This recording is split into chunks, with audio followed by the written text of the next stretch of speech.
দর্শক আপনারা দেখছেন সাধারণপুর উপজেলার গোহাইল ইউনিয়ন পরিষদে একজন গুরু বাবা, যিনি সিদ্ধি সেবনের একজন পারদর্শী ব্যক্তিত্ব অর্জন করেছেন।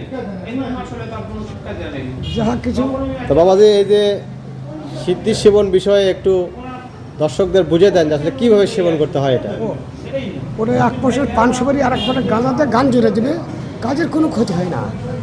তো তার জন্যে গৌর নিতাই ডাকে সেখন আর গান শুরু হয়ে যাবে, সে গান আর থামবে না। যখন গান মহতে কইবে এই দূরে পাইলে হবে, তাই মহতে পাই বলছে কইবে সারাদিন। তার মানে কি মানুষ বেইমানি করে কিন্তু গাছ বেইমানি করে না? গাছ বেইমানি, কাজের কোনো ক্ষতি নেই। এটা আপনি কীভাবে সেবন করেন, কিসের মাধ্যমে সেবন করেন? পূজা বাপনে যখন হুকুম দেয়, ঠাকুরগুলো আমার শিষ্য, ওই শিষ্যর পর শিষ্য না, ওই যে কি মানে কলকি না ও কলকি তুলে দিয়ে পুরো মানে পুরো হচ্ছে তারা, তার শিষ্যরা দাও তারাই করে যে ভক্তি ভর্ষ দেবে করবে কপালে।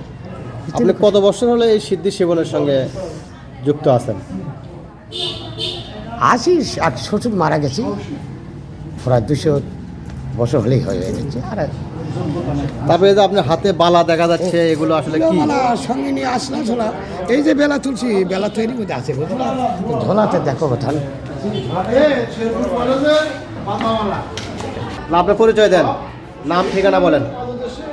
এখানে বাবার রাজ্য যখন আর চেঙ্গারে থাকবি, বাবুর কপড়ে আছে চেঙ্গারা আর পাচ্ছি।